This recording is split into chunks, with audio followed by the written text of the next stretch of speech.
forma de agradecer tudo o que o Palmeiras e a Crefisa, nomeadamente Palmeiras, Gagliotti e Crefisa, Leila, fizeram para que eu pudesse estar com a minha família, que é algo que jamais esquecerei, porque me tocou. Este tipo de viagens não são propriamente fáceis, e quando estava tudo fechado, eu digo-vos isto mesmo sinceramente, eu comecei mesmo a ficar ansioso, porque já estava há muito tempo sem ver a minha família, mas tudo correu pelo melhor e agora está tudo bem. Eu disse isto aos jogadores, precisava muito, e disse-lhes a eles, a quem lá ficou, eu vou carregar energias aqui dentro, vou carregar amor para depois chegar aqui e poder-vos dar, porque a vida sem amor, e não falo de amor marido e mulher, falo de amor de colega, amor de pai, amor de filho, amor de treinador. Eu já utilizei essa expressão porque acho que é algo que nos deve acompanhar na nossa vida. Assim como é um fato que o futebol brasileiro é uma máquina trituradora de treinadores, é um fato que Portugal é uma máquina reveladora de treinadores. No século XXI, treinadores portugueses conquistaram 73 títulos em 30 países fora de Portugal. Você tem os casos famosos do Mourinho, por exemplo, do Jesus no Brasil, mas tem Manuel José no Egito, Pedro Martins na Grécia. É um país que tem revelado muitos técnicos vencendo em diferentes partes do mundo. Sobre isso também falaremos aqui ao longo do Seleção.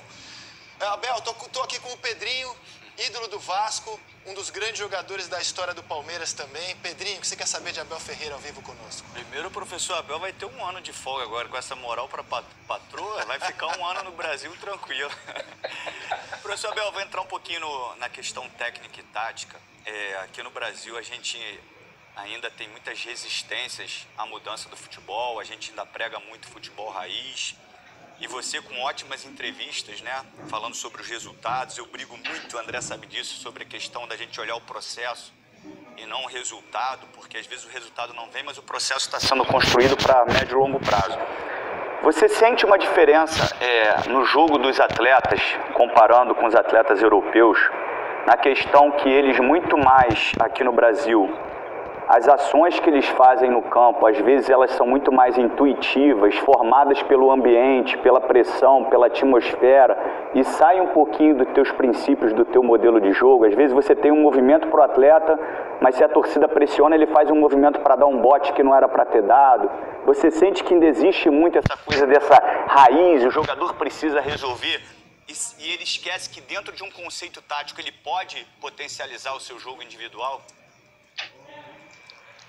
Pedrinho, olha, em primeiro lugar, as entrevistas só são boas ou más, depende de quem faz as perguntas. Eu às vezes digo, é sempre a mesma coisa, os treinadores falam sempre a mesma coisa, e eu digo, mas quem pergunta sempre a mesma coisa, nós não vamos responder outra. E dizer-te muito bem para a pergunta que tu fazes, se te perguntar, eu acho que o futebol brasileiro é muito emocional. E é por isso que vocês mandam tantos treinadores embora. É por isso que vocês mandam tantos treinadores embora. É porque mandam com a emoção, não é com a razão. Outra é dizer-vos que vocês, por natureza, são talentosos. Ou seja, técnica vocês têm de sobra. De sobra.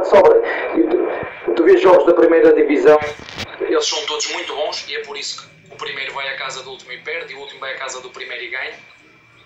Na segunda liga tu vês jogadores muito bons tecnicamente, muito bons, e não é por acaso que os melhores clubes da Europa vêm recrutar ao Brasil, porque realmente eles reconhecem algo que só vocês têm, que é o samba nos pés, é algo que vos está no sangue, mas há uma coisa que tem que ver com a disciplina e o rigor tático.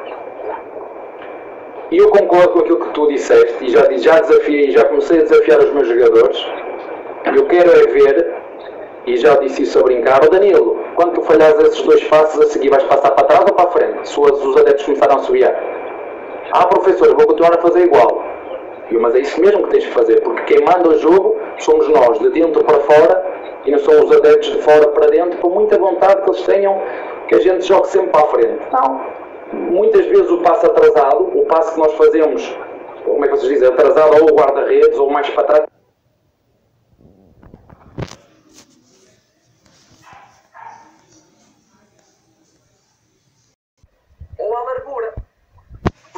jogadores têm essa intenção. E se me perguntas onde eu acho que há muita margem para evoluir, é mais nos conceitos de organização tática, porque vocês no talento individual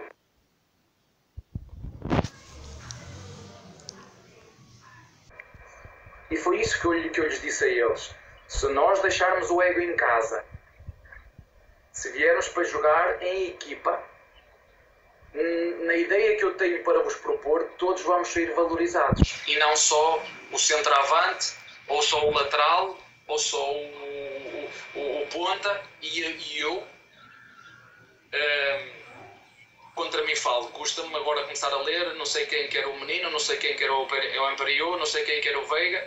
Epá, eu estou tramado, se me vão levar os jogadores todos, eu vou jogar como? Quer dizer, que é uma das coisas que eu também me proponho. Eu já, não é agora que eu digo, eu também já vos disse.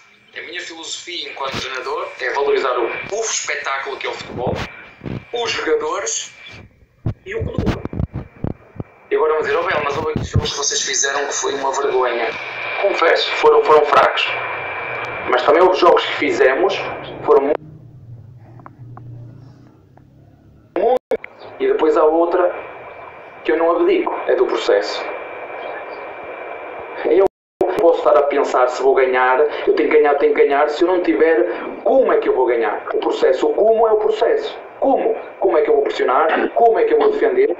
Como é que eu vou transitar? Como é que eu vou fazer as bolas paradas? O como, para mim, é o processo. E é o processo que nos leva ao resultado. Só agora vamos falar outra vez do tempo. Não é? Vamos estudar o futebol brasileiro, vamos estudar o contexto. E pá, os treinadores aqui duram 2, 3 meses num clube. Quer dizer, o Renato, o que está a fazer no Grêmio, eu acho que deve ser histórico. Não sei no Brasil, mas vocês podem me ajudar. Um treinador que está ao tempo que ele está no Grêmio, isto é histórico.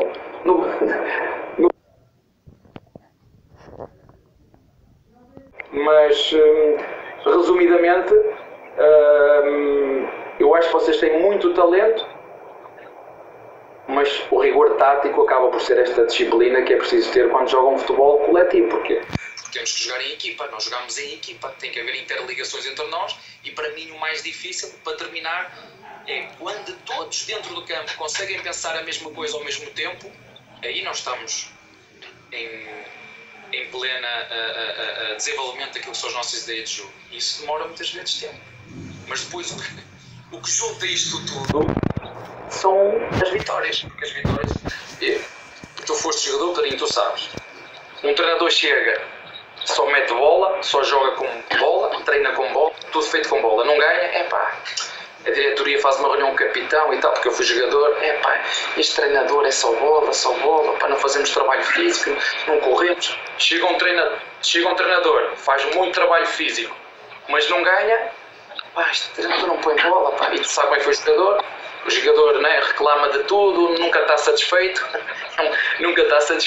está satisfeito quando ganha. E nós procuramos, de forma conjunta, isso foi o que eu mais gostei, foi deixarmos os nossos egos em casa e virmos para servir o clube.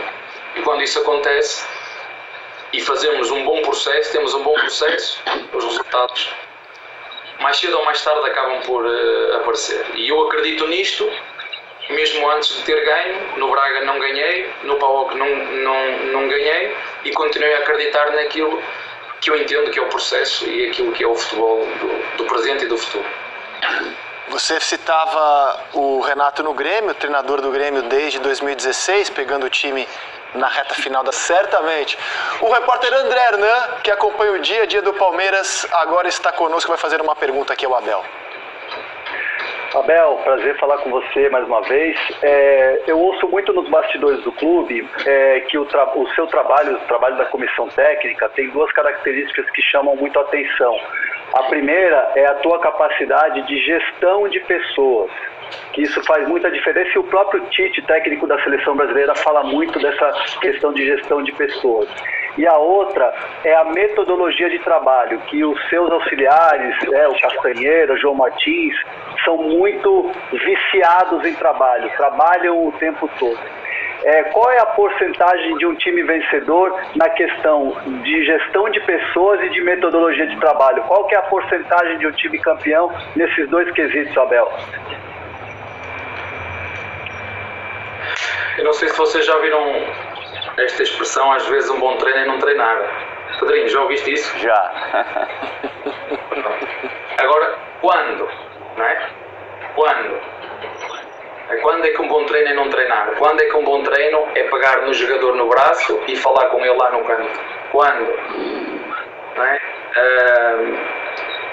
Eu não treino jogadores, eu treino homens. Trabalham na academia 301 pessoas. Aquele CT, a academia é o CT. Trabalha lá dentro 301 pessoas. E a minha equipe técnica foi crescendo nesse sentido. A minha equipe técnica trabalha desta maneira porque todos eles trabalham comigo. O João Martins, que é o mais antigo, trabalha comigo desde 2011. E nós fomos crescendo à medida que... Você quer ter um lucro considerável com uma ação? Então que tal começar com aquela que vem sendo considerada a ação mais barata do mundo? Que eu fui tendo necessidades de ficar mais liberto para umas coisas do que para outras. E eu não consigo estar em todo lado, eu não sou omnipresente, eu não consigo estar na fisioterapia, no balneário, no refeitório ao mesmo tempo.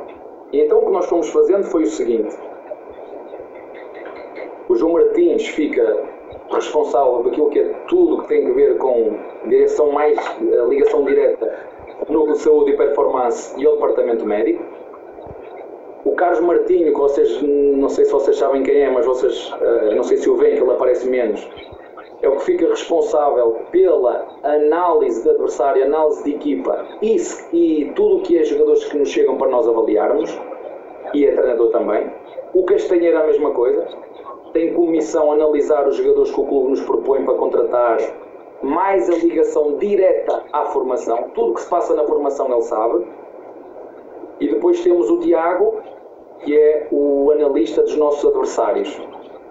E, portanto, como vocês devem calcular, toda esta informação me chega a mim, detalhada, pormenorizada, esmiuçada, por forma a eu tirar as melhores conclusões ou para tomar as melhores decisões para que no dia de jogo ou para na preparação para o jogo possamos estar nas máximas condições. Agora, eu trabalho com pessoas. E se tivesse que escolher uma característica, embora elas todas sejam importantes, a gestão de recursos humanos, para o peso, hoje, aos dias de hoje, com os mídia, atenção, eu tive um jogador que desistiu porque não aguentava mais a pressão dos mídia.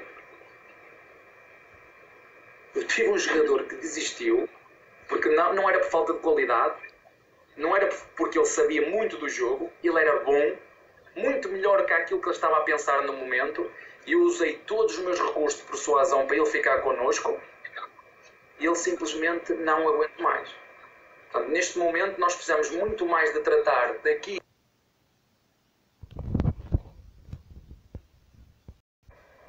do que daqui para baixo. Mas isso é a minha opinião só. Interessante, hein? Interessante esse depoimento. Sérgio Xavier Filho, nosso comentarista. É contigo, Serginho. Bom, em primeiro lugar, boa tarde, Abel. Você falou bastante de família no início, né? Então eu quis fazer um pequeno preâmbulo, né? A minha família portuguesa de Penafiel está muito orgulhosa, já me mandou mensagem, né? Então eles ficaram muito felizes, né? E me deu vontade, me deu saudade de Penafiel, comer francesinha, né? Que alguns vão ver malícia nisso, mas o Abel sabe que é só um prato típico, não é nada mais além disso, né? Bom, e outra coisa que você se referiu antes, Abel, foi com relação a demissões, né? Você citou 4 vezes esse processo de fritura de treinadores do Brasil nas respostas anteriores, né? E você tem toda a razão, esse é um grande problema. Quando você foi contratado, eu nesse programa disse que achava que não ia dar certo, que tinha uma grande chance de dar errado, por você ser um treinador jovem que estava chegando já no meio de temporada, num clube que estava demitindo técnicos a cada 6, 7, 8 meses, né? Então, assim, o risco era grande. Você venceu. Você venceu. Os títulos agora, eu acho que eles têm um processo contrário, né? Eles vão te dar uma estabilidade, inclusive para você testar e errar, etc, etc. Isso é muito bom. É o que todo mundo precisa, de estabilidade para trabalhar. A pergunta que eu te faço, olhando o que você fez até agora, né? 2 títulos, mas um Palmeiras jogando futebol às vezes mais reativo, com menos posse de bola. O Palmeiras, da tua cabeça, dos teus sonhos, ele tem mais a bola? Ele é muito diferente desse Palmeiras que conseguiu 2 títulos incríveis agora? Há uma coisa que eu não gosto muito de ouvir, desculpem dizer-vos isto, mas eu tenho que vos dizer porque é o que eu sinto. Não é eu ganhei. Custa-me porque vocês atribuem tudo ao treinador. Por isso é que quando vocês mandam o treinador, quando mandam o treinador embora, e eu não estou só a mandar o treinador embora, eu estou a dizer que eu, dirigente, sou incompetente na escolha que eu fiz. Ao contrário do que alguns pensam, mais um embora. E o dirigente continua, o mesmo dirigente, mais outro embora. E o mesmo dirigente continua, e mais outro embora. Não, aqui há alguma coisa que está mal, não é? Não é só o treinador que é incompetente, não é? E portanto é preciso também competência em quem escolhe. E eu não gosto de ouvir eu ganhei, porque não fui eu que ganhei. Fomos nós que ganhamos. Não fui eu. Eu não joguei.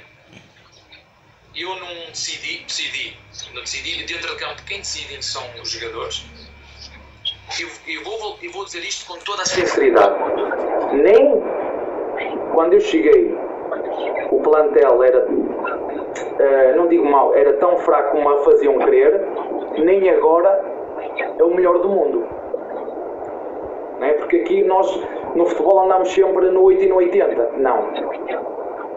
Quando eu cheguei, o plantel era bom e precisava de retoques, de afinações, e hoje é igual.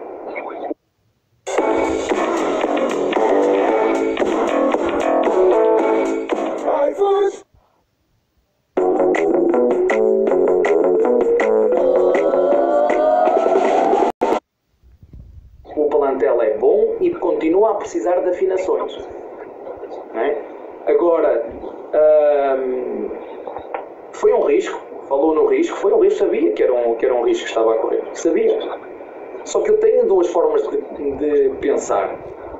Ou há 2 formas de pensar. Ou eu vou para um sítio a pensar, isto é difícil, todos vão embora. Ou então encaro isto como um desafio. E se eu for o único a conseguir? E se eu for para lá e ganhar? E se nós, juntamente com toda a estrutura, conseguirmos fazer algo de diferente? Será que não vou ganhar mais entre o risco que vou ganhar ou que entre a perda e o ganho, não vou ganhar mais que aquilo que vou perder?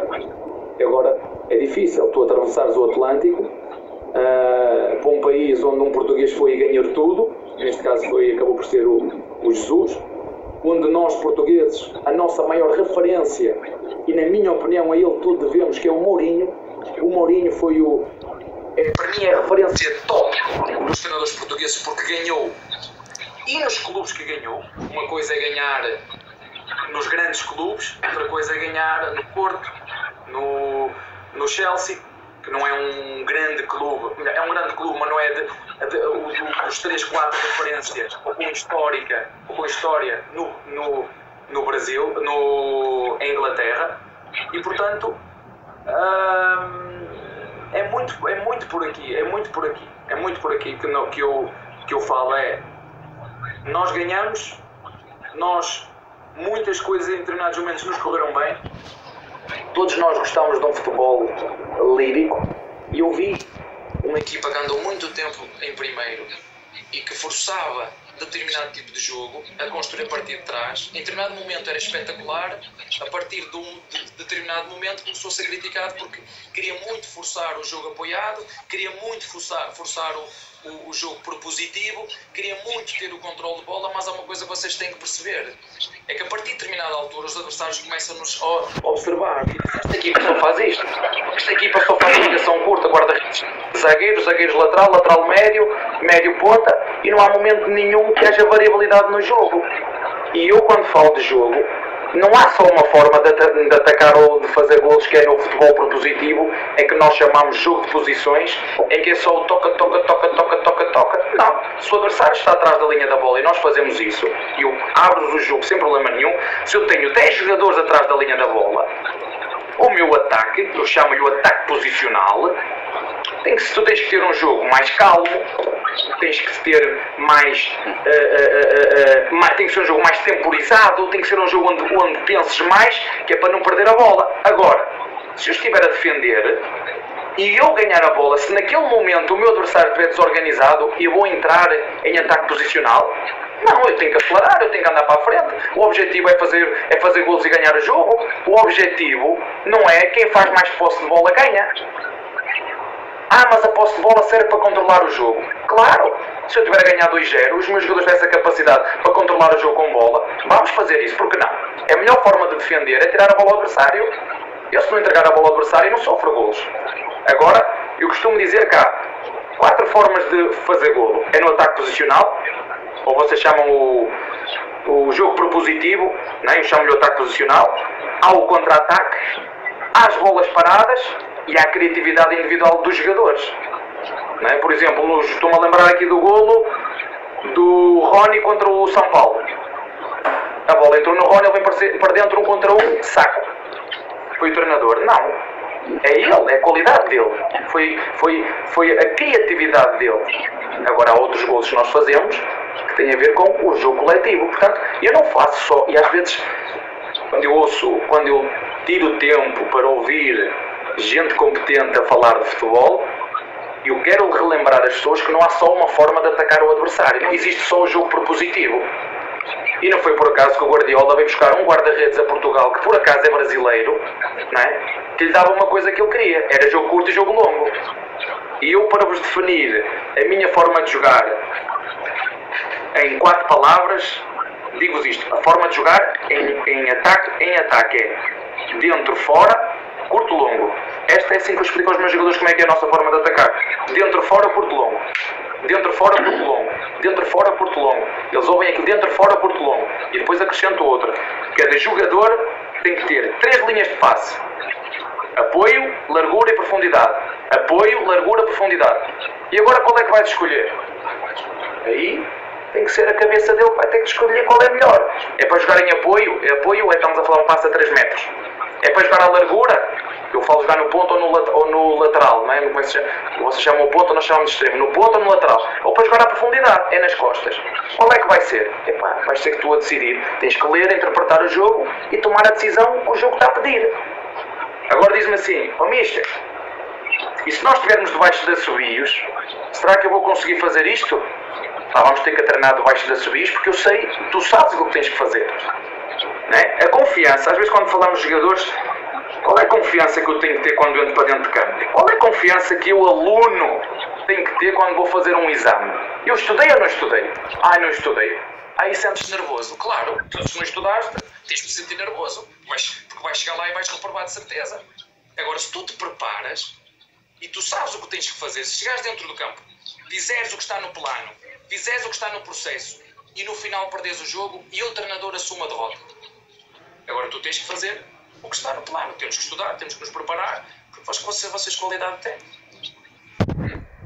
O guarda-redes a que ele se referia é o Ederson, goleiro que jogava no Benfica, hoje é jogador do City, da seleção brasileira. Luiz Carlos Júnior. Fala, Bel. Queria parabenizá-lo pelo seguinte: eu acho que você traz um sopro de renovação para o futebol brasileiro pelas suas declarações como treinador e como homem, como cidadão. Agora, eu queria analisar o seu posicionamento de carreira, eu queria saber o que você pensa, porque você obtém sucesso no Braga com 64% de vitórias, vai para o PAOK, o que leva você a aceitar o convite do futebol brasileiro como planejamento de carreira a médio e longo prazos. E mais, você citou várias vezes a cultura dos treinadores. O seu ex-treinador Paulo Bento teve uma passagem relâmpago e mal sucedida pelo futebol brasileiro. Você conversou com o Paulo Bento antes de aceitar o convite do Palmeiras? Não. Mas deixa-me dizer-vos isto. Na altura que eu saio, porque a minha carreira enquanto treinador é muito curiosa. há um treinador do Braga que é despedido e eu vou fazer um jogo e tenho 4 dias para o preparar. Esse jogo foi contra o Jorge Jesus. Fui jogar Alvalade pelo Braga. E eu preparei esse jogo em 4 dias com os meus jogadores. Pá, chamem-lhe sorte, chamem-lhe competência, chamem-lhe o que vocês quiserem. Tudo o que nós preparámos em 4 dias saiu no jogo. Tudo. Inclusive eu disse-lhes, olha, nós vamos estar a ganhar 1-0 e eu vou fechar com linha de 5. Vamos fechar em 5-4-1 no plano de jogo. Agora é fácil falar isto, mas eu já perdi assim também. Ok? Agora só aqui, eu também já perdi a dizer vai acontecer isto, e cheguei lá e perdi. Só para as pessoas, não sei como é que é esta da imprensa, mas às vezes é preciso estar na hora certa, no momento certo, no lugar certo. Vocês sabem o que é que eu quero dizer? Sabem quando tu estás na hora certa, no lugar certo? E isto aconteceu na hora certa, no lugar certo. Em Portugal nenhum presidente tinha apostado ainda em um treinador de equipa B. Eu era de sub-20. E eu fui substituir esse treinador, como vos disse, em 4 dias. E eu disse, vamos jogar desta maneira, vamos pressionar desta maneira, vamos estar a ganhar 1-0 e a 10 minutos do fim eu vou fechar desta maneira. Tudo o que eu vos estou a dizer aconteceu no jogo. Okay? Inclusive o Wilson Eduardo, que é um jogador, vocês forem à internet, o Wilson Eduardo a falar sobre a Bel. Eu estou-me a rir no banco. Eu, como tinha sido jogador de Sporting, todas as pessoas me criticaram porque eu estava-me a rir. Porque foi o gol contra o Sporting e não foi isso. Ele na primeira parte teve uma isolada contra o guarda-redes e falhou. E eu cheguei ao intervalo e disse ao Wilson, fica tranquilo que tu ainda tens mais uma para ter na segunda parte. Epá, e nesse dia, era aquele dia, sabes, quando tu corre tudo bem, ele na segunda parte tem essa oportunidade e faz golo. E comecei-me a rir, disse, pá, eu não é que eu lhe disse ao gajo que ele ia fazer golo e ele fez golo. A seguir fechámos em 4-5-1 e correu tudo bem. Sabe o que é que aconteceu no fim? Começaram todos a dizer, presidente, tem que ser este treinador, tem que ser este treinador, tem que ser este treinador. Mas como já estava outro contratado, foi outro treinador e bem. Okay? Resumidamente, eu fui para a equipa principal, vindo de uma equipa B, no Braga.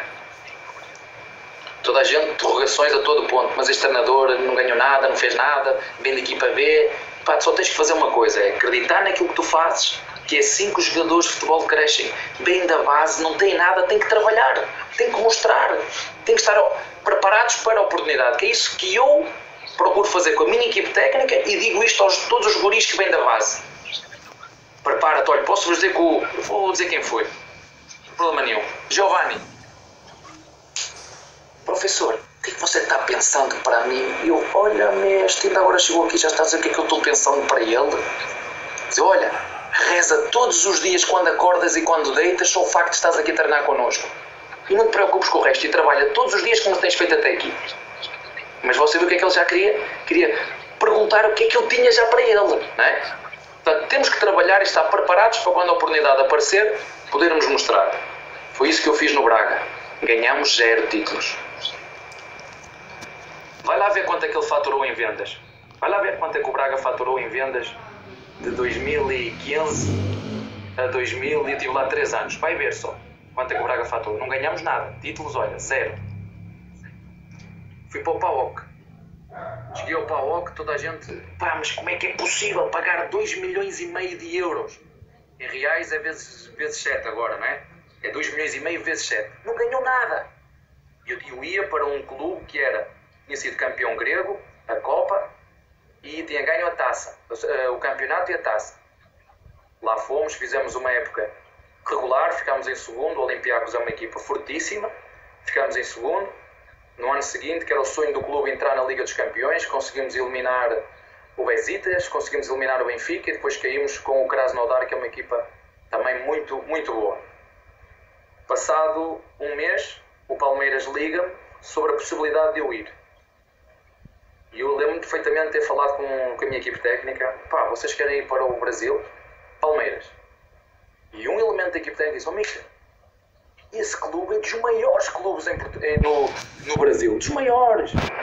E eu a partir dali comecei a fazer o meu trabalho de casa, a ligar para as pessoas de quem eu confio, a fazer o meu trabalho, enquanto as negociações iam andando. Quando chegou a altura da primeira reunião, porque fizemos 3, não foi uma, foi 3 reuniões, daí eles fizeram perguntas, mas eu também fiz perguntas ao clube, e cheguei à conclusão que este é o clube certo para nós começarmos a ganhar títulos.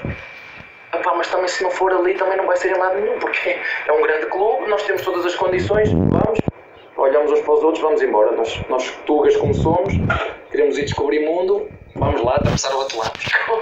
E foi assim, tem sido assim a nossa... E se vocês se lembrarem da minha entrevista, porque agora depois é fácil falar, quando as coisas acontecem é fácil. Antes eu disse que não vim para o Brasil passar férias, eu disse isso. Eu não venho para o Brasil passar férias e só se pode ganhar títulos nos grandes clubes. Não é agora que eu estou a dizer isto. Eu disse isto lá naquela coletiva, se vocês forem ver, há lá muita coisa que aconteceu agora que foi dita lá. E está explicado também o conhecimento que o Abel demonstrou do clube na sua apresentação. A gente mostrou ao vivo e ficamos aqui todos boquiabertos com o grau de conhecimento que ele mostrava da história do Palmeiras, citando pontos cruciais para todo torcedor que conhece a história da Sociedade Esportiva Palmeiras. O Abel citou o trabalho dele no Braga na temporada 17-18, pode não ter conquistado o título, mas teve o recorde de pontos do Braga na história do Campeonato Português, 75 pontos na quarta posição. Fala, Luiz. É exatamente isso que eu queria falar, porque o Abel falou, não conquistei nenhum título no Braga, mas olha o grau de dificuldade de conquistar um título no Braga. Ele fez um trabalho excelente no Braga. Sim, sim. E em cima disso eu queria falar com o Abel sobre a cultura portuguesa de técnicos. Ele citou o Mourinho como uma grande referência, que além de ganhar a Champions com o Porto, foi campeão inglês com o Chelsea. No século a gente tem 73 títulos em 30 países diferentes, fora de Portugal. Na mão de treinadores portugueses. Tem título no Egito, na Grécia, no Brasil.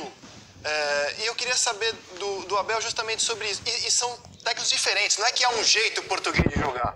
Existem maneiras muito diferentes de esses treinadores portugueses montarem as suas equipes. Eu queria saber de você, Abel, qual é a explicação para isso? Para ter tanto treinador espalhado pelo mundo, e já que você citou, se teve um sabor especial eliminar o mais poderoso clube português, o Benfica, treinado pelo Jorge Jesus na Liga dos Campeões, Abel. Olha, primeiro dizer-te que realmente o Mourinho é referência para nós todos. Foi o primeiro a dar o passo, foi o primeiro a ir, foi o primeiro a abrir portas. E posso-te dizer que quando me casei, levei 3 livros do Mourinho debaixo do braço. E a minha mulher disse-me para mim, o que é que tu vais fazer com esses 3 livros? Tu não vais ter tempo para estudar, nem para ler. Mas a verdade é que nessa altura, eu ainda era jogador na altura, e levei, porque o que é que este treinador tem que todos os jogadores falavam? E eu na altura joguei contra ele, mas toda a gente falava dele, ele estuda os adversários, ele sabe as táticas dos adversários, ele tem gente que vai ver os treinos da casa dos adversários. Eu achava curioso, ele quando começou a lançar os primeiros livros, e depois de ter ganho, eu comecei a ler tudo aquilo que ele fazia, tudo aquilo que ele escrevia, ligava para os jogadores, tinha colegas meus que jogavam no Porto, ele ligava, porque é que ele é diferente? Ele dá-te uma moral, tu até pareces que és o Pelé, estou-te a dizer, a forma fala contigo, parece que te mete lá em cima, parece que és outro jogador, e isto vai-te ficar, e eu na altura ainda era jogador, isto vai-te ficando na memória, e tu vais sendo fruto destas experiências, deste crescimento. O que é que o treinador português para mim tem? Há um programa que se chama Quarentena da Bola, se vocês forem ver, digo-vos isto, Quarentena da Bola, em que se vocês forem lá ver, todos os treinadores portugueses, do melhor, ou o que ganham mais ou menos, vai lá e fala da sua experiência. Eu falo com o Jesus, ou falo com o Mourinho, ou falo com o Vilas Boas, nós falamos e naquele jogo assim, como é que tu desembrulhaste aquele problema? Aquela equipa a defender-te com linha de 5 atrás, como é que tu fizeste? Tu foste com 5 contra ele, abriste 2 à largura, como é que tu resolveste aquilo? Nós falamos muito. E vou-vos dizer uma coisa. A primeira coisa que eu fiz quando cheguei ao Brasil, perguntei a um diretor, olha, quem foram os treinadores aqui que escreveram livros? Eu quero ver como é que eles funcionam. Por exemplo, o Galhardo. Vocês não sabem, mas quando nós fomos jogar com o River Plate, nós comprámos, eu e a minha equipa técnica, nós comprámos o livro do Galhardo para descascá-lo de início ao fim, para ver, para não faltar nada. O Galhardo, a minha equipa técnica, comprou o livro do Galhardo, que é para não faltar nada. E disse, tem ali conteúdo mais. Eu, enquanto eu estava a estudar, eu estava a aprender.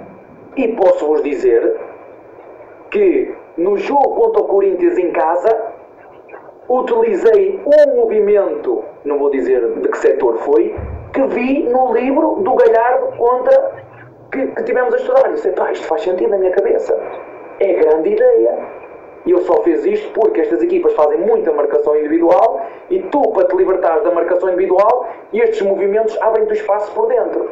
Epá, pô, logo, não tem problema nenhum. Gostei, vi, encaixei logo na nossa equipa. E os jogadores fizeram sem saber, ou melhor, sem saber de onde é que vinha a ideia. Porque eram movimentos muito simples que abriram o espaço e ele aparecia, que foi o que eles nos fizeram aqui em nossa casa. Né? Que foi que o River Plate nos fez aqui em nossa casa. E então, para vos dizer isso, mister, mas aqui não há... Os treinadores brasileiros não têm... Eu tenho aqui em casa um livro do Tele Santana. Olha, vos posso mostrar que está aqui, ó. Não está aqui. Que vos posso mostrar. Que comprei quando fui ao Brasil. Olha, está aqui. Comprei quando fui ao Brasil. Já sei que me vão massacrar a cabeça porque ele foi treinador do grande rival nosso. Mas para vos dizer que nós podemos aprender com todos os treinadores. Não é só com os portugueses. Porque eu gosto muito do Klopp e é alemão, gosto muito do Guardiola e é espanhol, gosto muito do Mourinho, é português, e adoro o Bobby Robson, que é um senhor da ética do futebol, e é inglês. Isto para dizer que há bons treinadores em todo lado. E o que o treinador português tem é isto, é a partilha. O treinador português não se fecha nele. E eu se me fechar em mim, eu não vou conseguir aprender. Então nós fazemos muita troca de experiências e de conhecimento através de programas que fazemos, seja pela internet, seja presenciais, o que nós chamamos de reciclagem. Nós fazemos muito isso. Nós dentro de campo é até à morte para ganhar um ao outro, mas fora de campo há aquele respeito de como é que tu resolveste aquele problema? Jogámos 2 vezes contra o Hoffenheim, contra o Nagelsmann. Braga contra o Hoffenheim, ganhámos 2 vezes esse jogo. Eu disse aqui a vários colegas meus, treinadores, assim, vejam esse jogo. Esse jogo foi espetacular. Dizendo quase que parecia que tínhamos que jogar xadrez. Ele atacava com 3, eu defendia com 4. Ele atacava com 5, eu tinha que defender com 6. Vejam esse jogo, foi dos jogos que mais prazer me deu pela dificuldade que o adversário me foi pondo, tendo variabilidade dentro do próprio jogo, trocando as peças e trocando ao mesmo tempo o sistema. Eu nunca tinha visto isto. E é esta partilha que eu acho, mas continuo a dizer que há bons treinadores em todo lado. Nós jogámos contra o Grêmio e foi muito difícil jogar contra o Grêmio. Eu joguei contra o Guto Ferreira, né, contra o Guto Ceará, e foi difícil jogar contra ele, porque ele organiza muito bem as equipas. Isto há muito bons treinadores em todas não há nacionalidades. Nós falamos portugueses, mas nós temos brasileiros também por todo lado. Eu lembro-me, em 1985, 86, em Portugal, havia um treinador brasileiro. Inclusive foi treinado por treinadores brasileiros. O Paulo Autuori foi o meu treinador. Portanto, a mim custa-me um bocadinho dizer os treinadores portugueses são melhores que os outros. Não são iguais aos outros. O que eu acho que